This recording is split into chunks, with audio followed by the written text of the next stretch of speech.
थिम्मारी नैथानी और आप देख रहे हैं टॉप ड्राइव, जिसमें आज दिखाएंगे फोर्ड की most awaited SUV Eco Sports की टेस्ट ड्राइव और बताएंगे कैसी है ये कॉम्पैक्ट एसयूवी। इसके अलावा हम आपको दिखाएंगे एक बार चार्ज हो जाने के बाद 100 किलोमीटर तक चलने वाली महिंद्रा की न्यू इलेक्ट्रिक कार E2O। हम जानेंगे इसकी क्या है खूबियां इसके टेस्ट ड्राइव के जरिए। और इसके अलावा बात होगी 200 सीसी सेगमेंट की कुछ ऐसी बाइक्स की जो अपने पिकअप और स्पीड के लिए तो जानी जाती है, लेकिन कौन किससे बेहतर है और किसे लेना होगा आपके लिए फायदे का सौदा, ये हम आपको बताएंगे आगे। लेकिन पहले एक नजर हमेशा की तरह जैसे हम जानते हैं कि पिछले एक हफ्ते में क्या कुछ नया हुआ बाइक्स और कार्स की दुनिया में। भारतीय बाजार में एक से बढ़कर एक लग्जरी कारों को पेश करने वाली जर्मन कार कंपनी मर्सिडीज ने अपनी लग्जरी एसयूवी GL क्लास का नया अवतार लॉन्च किया है। नई GL क्लास अपने पिछले मॉडल के मुकाबले और भी ज्यादा स्पोर्टी और पावरफुल बन गई है। इसमें V8 7G tronic pulse automatic transmission engine fit किया गया है जो 2987 सीसी का है। इसकी ताकत है 258 bhp। ये एक 7 सीटर एसयूवी है। नई GL में पहले के मुकाबले कई एडवांस फीचर भी मिलेंगे। इसमें 7 इंच का कलर डिस्प्ले फिट किया गया है जिसमें आप इंटरनेट ब्राउज कर सकते हैं। साथ ही इसमें GPS भी दिया हुआ है।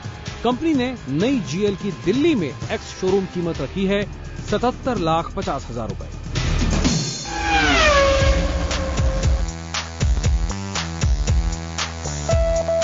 जनरल मोटर्स ने अपने ब्रांड शेवरले के साथ नई MPV एंजॉय को लॉन्च कर दिया है। आजकल भारतीय मार्केट में MPV यानी मल्टीपर्पज व्हीकल की काफी डिमांड है और इसे देखते हुए ही कंपनी ने इस सेगमेंट में हाथ आजमाया है। कंपनी ने इसे पेट्रोल और डीजल दोनों ही वेरिएंट में उतारा है। कुल मिलाकर ये 8 वेरिएंट में उपलब्ध है, जिसमें कंपनी ने 7 सीटर और 8 सीटर दोनों ही वेरिएंट को पेश किया है। जो प्राइस पे ये गाड़ी हम बाजार में लेके आ रहे हैं, उस साइज, प्राइस और वैल्यू का इक्वेशन अगर आप देखें तो वो बहुत ही एंजॉयबल है। कंपनी ने इस कार के पेट्रोल वेरिएंट में 1.4 लीटर की क्षमता का इंजन और डीजल संस्करण में 1.3 लीटर की क्षमता का डीजल इंजन प्रयोग किया है। कंपनी के मुताबिक इसका पेट्रोल वेरिएंट 13.7 किलोमीटर प्रति लीटर का माइलेज देगी, वहीं डीजल वेरिएंट 18.2 किलोमीटर प्रति लीटर का। स्पेस के मामले में ये लाजवाब है। सेकंड और थर्ड रो की सीट का लेग रूम बेहतर है, हेडरूम भी काफी है। इस सेगमेंट में मारुति की आर्टिगा सबसे पॉपुलर MPV है। जाहिर सी बात है, यदि एंजॉय को भारतीय मार्केट में जगह बनानी है तो इससे खुद को बेहतर साबित करना होगा। कंपनी ने इस कार के पेट्रोल वेरिएंट की कीमत रखी है 5,49,000 से लेकर 6,99,000 तक। वहीं इसके डीजल वेरिएंट की शुरुआती कीमत है 6,69,000 से 7,99,000 तक। एक कॉम्पिटिटिव प्राइस और कुछ आकर्षक फीचर के साथ कंपनी ने इसे लॉन्च कर दिया है। बाकी इस एंजॉय को लोग कितना एंजॉय करते हैं ये डिपेंड करेगा इसके ओवरऑल परफॉर्मेंस पे जब ये भारतीय सड़कों पर दौड़ना शुरू करेगी। कैमरामैन अशोक कुमार के साथ मैं अरविंद, टॉप ड्राइव। अगर आप लग्जरी के साथ साथ दमदार गाड़ियों के शौकीन हैं तो हमारा अगला पैकेज खास आपके लिए है।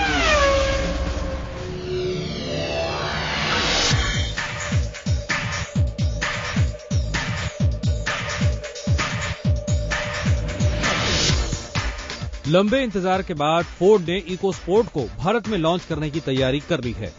उम्मीद है कंपनी इसे अगले महीने जून में लॉन्च कर देगी। फोर्ड ने इसे पहली बार लोगों के सामने 2012 के ऑटो एक्सपो में पेश किया था। हमें लॉन्च से पहले इसकी टेस्ट ड्राइव करने का मौका मिला गोवा में।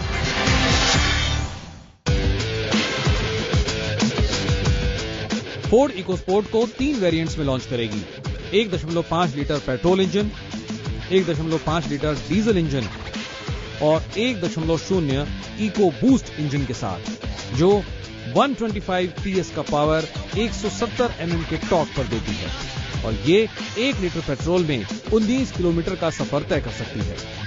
इको बूस्ट इंजन दुनिया के सबसे छोटे इंजन में से एक है, जो छोटा होने के बावजूद अपनी पावर और बेहतर माइलेज के लिए जाना जाता है। इसका 1.0 लीटर इंजन स्मूथ है। कंपनी इस इंजन के बारे में जैसा दावा कर रही है ये बिल्कुल वैसा ही है। इको स्पोर्ट औसत से तेज रफ्तार से भी पूरे कंट्रोल में रहती है। इसका ग्राउंड क्लियरेंस 200 mm है, जो बारिश या बाढ़ जैसे हालात में 550 mm पानी में भी आसानी से निकल सकती है।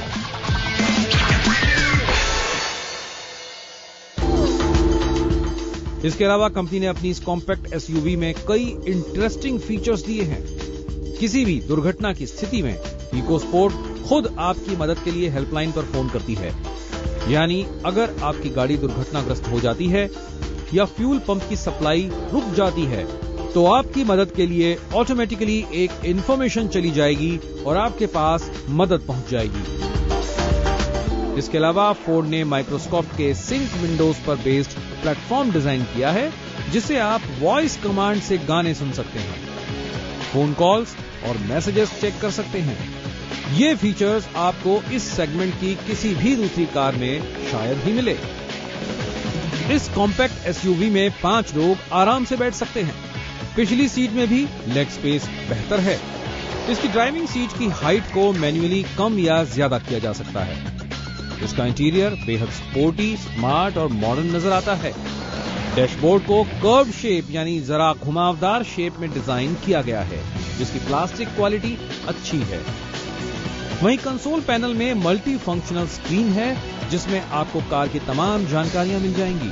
इसके स्टीयरिंग में भी फोन और म्यूजिक सिस्टम के कंट्रोल बटन दिए गए।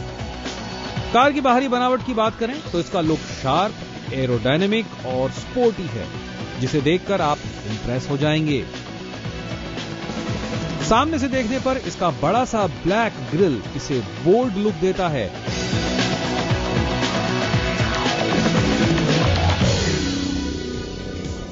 इसमें 16 इंच के एलॉय व्हील्स लगाए गए हैं जो इसकी स्पोर्टीनेस को और बढ़ाते हैं। इसका साइड प्रोफाइल भी शार्प है जो इंप्रेस करता है। वहीं जब आप इसे पीछे से देखेंगे तो आपको मस्कुलर नजर आएगी। इसके स्पेयर टायर को डिक्की में ना फिट करके इसे बूट डोर पर फिट किया गया है जो गाड़ी को एक दमदार लुक देता है। सेफ्टी के लिहाज से भी ये कार शानदार है। इसमें सुरक्षा के लिए 6 एयरबैग दिए गए हैं।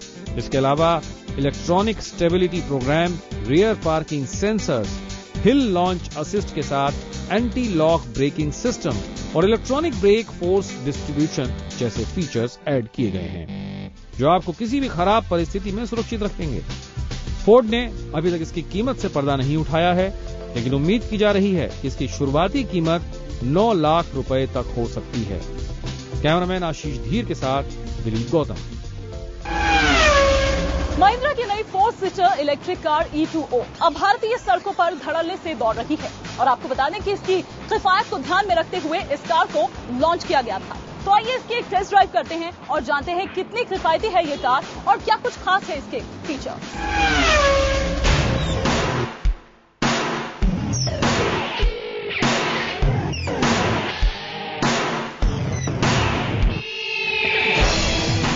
महिंद्रा की नई इलेक्ट्रिक कार रेवा E2O भारत में इलेक्ट्रिक कारों में एक अकेली कार है। E2O में लिथियम आयन बैटरी लगाई गई है जो एक बार चार्ज होने पर आपको 100 किलोमीटर के सफर पर ले जाएगी और इसे पूरी तरह से चार्ज होने में 5 घंटे का वक्त लगता है। चार्ज करने के लिए आपको किसी खास किस्म के चार्जिंग स्टेशन की जरूरत नहीं होगी। इसे 15 एम्पियर के प्लग पॉइंट से अपने घर या फिर ऑफिस में कहीं भी आसानी से चार्ज कर सकते हैं। ये फोन चार्ज करने जितना ही आसान है। इसे सोलर एनर्जी के जरिए भी चार्ज किया जा सकता है। भारत जैसे गर्म देश में ये सुनकर जरा ठंडक महसूस होती है, लेकिन इसके लिए आपको सन 2 कार टेक्नोलॉजी को अलग से लेना पड़ेगा जिसकी कीमत करीब 1.5 लाख होगी। ये एक छोटी और क्यूट दिखने वाली कार है जिसमें कुछ लाइंस और तीखे कोने इसे काफी हद तक अच्छा बना देते हैं। कम से कम पुरानी रेवा से ये ज्यादा भरोसे वाली और बेहतर रोड प्रेजेंस वाली कार लगती है। इसका टर्निंग रेडियस 3.9 मीटर है जो कम से कम जगह में इसे मोड़ने में आपकी मदद करेगा। छोटी होने पर आप उम्मीद करेंगे कि स्टीयरिंग हल्का लगेगा, मगर स्टीयरिंग की सख्ती ड्राइविंग में भारीपन ला देती है। कार को आप 40 से 60 किलोमीटर एक कंफर्टेबल स्पीड पर चलाएंगे तो आप इसे बहुत मजेदार और स्मूथ पाएंगे। रेवा E2O की टॉप स्पीड 81 किलोमीटर प्रति घंटा है। ये एक 2 डोर 4 सीटर कार है जो छोटी है, मगर कार के अंदर बैठने वालों को कमी बहुत नहीं खलेगी। इसका बूट स्पेस इतना है कि आप अपने 4-5 खरीदारी के बैग इसमें रख सकते हैं। इससे ज्यादा की उम्मीद करना इस कार पर जुल्म करने जैसा होगा। और फिर ये छोटी सी कार आपके किसी किस्म के हल्के फुल्के काम और सामान के लिए ही तो बनी है। फीचर्स के मामले में रेवा E2O आपको जरूर प्रभावित करेगी। इसमें कई ऐसे फीचर्स दिए गए हैं जो हमें प्रीमियम कारों में ही देखने को मिलते हैं, जैसे engine start stop button, reverse parking camera, control panel पर टच स्क्रीन डिस्प्ले जिसमें कार के बारे में सारी जानकारी मिलती है। इसके अलावा इसमें ब्लूटूथ का भी ऑप्शन दिया हुआ है जिससे आप अपना फोन कनेक्ट कर सकते हैं। फोन के एप्लीकेशन के जरिए आप कार के एसी को कंट्रोल कर सकते हैं। कार को लॉक अनलॉक किया जा सकता है। अपनी ट्रिप को प्लान कर सकते हैं। कार के चार्जिंग स्टेटस को देख सकते हैं। इसके अलावा सबसे खास ये कि यदि सफर के दौरान इसकी बैटरी 10% तक बचती है तो इससे 10 किलोमीटर तक के लिए चार्ज भी किया जा सकता है।